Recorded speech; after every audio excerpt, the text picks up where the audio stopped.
Yeah, a few days ago, the Wi-Fi went down at my house, and it was down for a good 3 or 4 hours. I don't know why, and I don't even know how to even mess with that stuff. I think my son, when he got home, um, I don't know, he reset it or something. Um, but it was late in the evening, and I was done for the day, and had come in and was getting into my evening routine, and I was gonna relax and watch some YouTube videos. That's pretty much all I ever watch. Once in a great while, I might watch a movie. I think I watched Full Metal Jacket not that long ago, Braveheart, just some of the old classics, you know. Um, I don't really get into Netflix and things like that. I used to more when I was married, but I gravitate more towards information and um, interesting history, politics, things like that. So YouTube is my entertainment.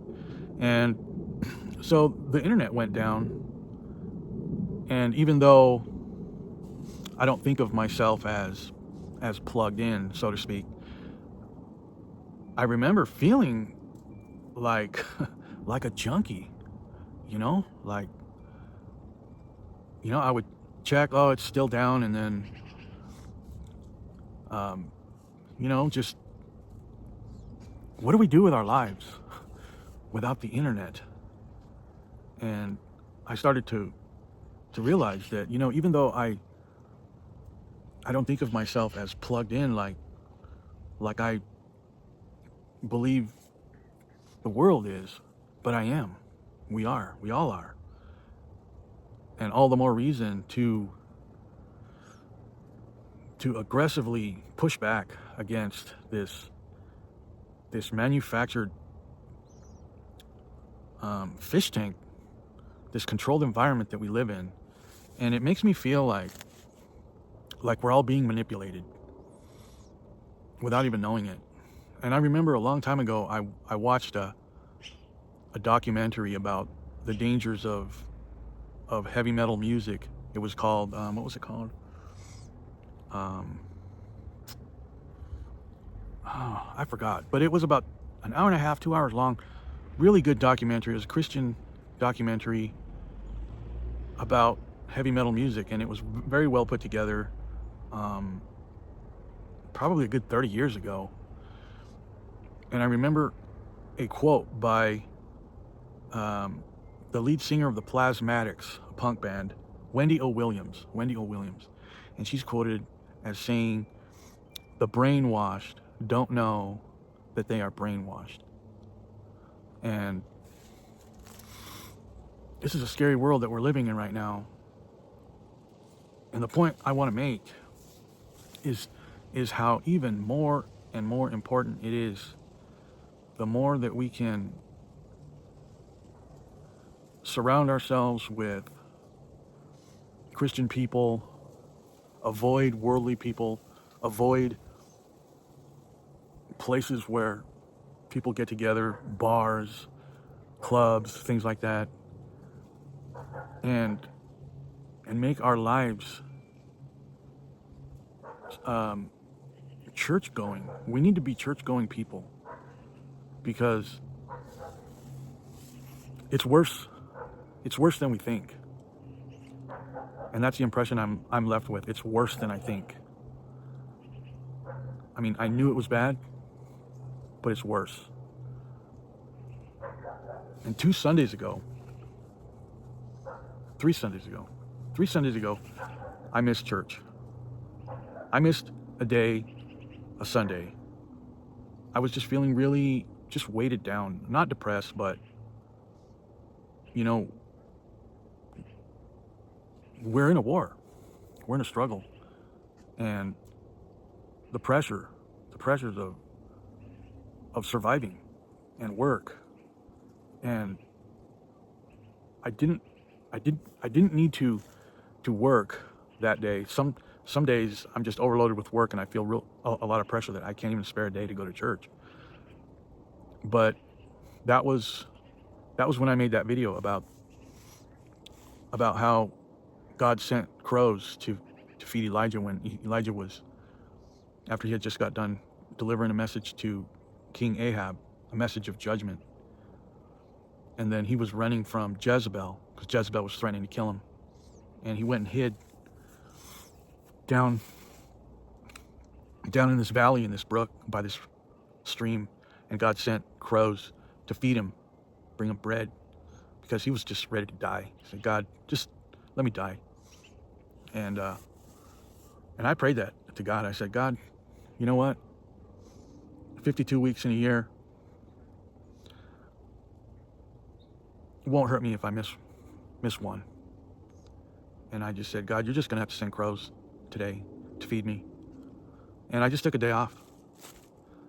And then the next Sunday I went. But, I really appreciate my pastor, because he text messaged me and, he asked me if everything was okay. And I appreciate that. It means a lot. And then the next Sunday I went. And then last Sunday I had a lot of work to do. I was just swamped. And I thought, man, so I messaged my client, and I told him, because I was backed up on another job, which pushed his job forward, and I was supposed to be there Saturday. Couldn't make it because I had to be this other job. And then, all right, well, I'll be there Sunday, because I know that he's off on Sundays. So I was going to be there at his place. And then Saturday night, or actually Sunday morning, really early, he messaged me back, and he said, hey, I'm not in a big rush, you don't need to work on Sunday unless you want to. But go ahead and take the day off. You come in tomorrow, which was yesterday. And I was like, I took him up on it, because I felt like, man, I really need to go to church. I rely on that time, Sunday mornings, just going through the Bible. And our preacher, he's a really good pastor. He's a really good Bible teacher. And even in his preaching, you'll turn to 10 or 15 different references. His preaching style is, he's not a preacher like where he'll say, turn to this verse, and then he'll read a passage, and then they call them springboard preachers. He'll just jump into a sermon and talk for 30 minutes. He's not that kind of a preacher. He's a Bible teacher. And even in his, so we have Sunday school, which is Bible teaching, and he's going through 1 Thessalonians right now. And then there's the Sunday service, which is a sermon, but even his sermon is like teaching. And that's what really blesses me, because even if you don't have a lot of time to spend time in the Bible during the week, you get that exposure on Sundays.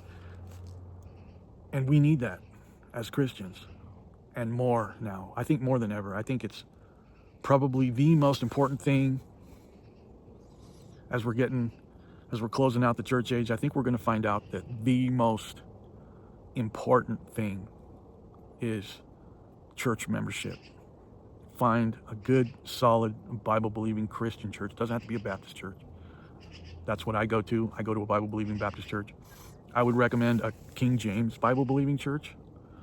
But go to a church and make that your priority, because it's going to go a long way in helping us to not be swept downstream with this heavy delusion and manipulation that's going on right now through all channels. And the more we expose ourselves to even seemingly harmless things, like I don't look on social media anymore, like Facebook and things like that, just because all it is just a bunch of memes, and so much of them are AI generated now. It's like, this isn't real, and you can't tell. And to me, it's like the power of suggestion. It's like these memes are suggesting thoughts, and I don't like that. I think it's more important, because we're getting so far away from Christian living. Being a Christian, if you spend time reading the Bible and you read the writings of Paul and Peter and James and Titus, and their lives were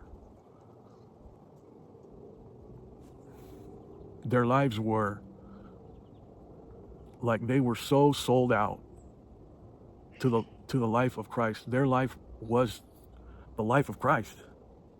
It was like Christ was living through them.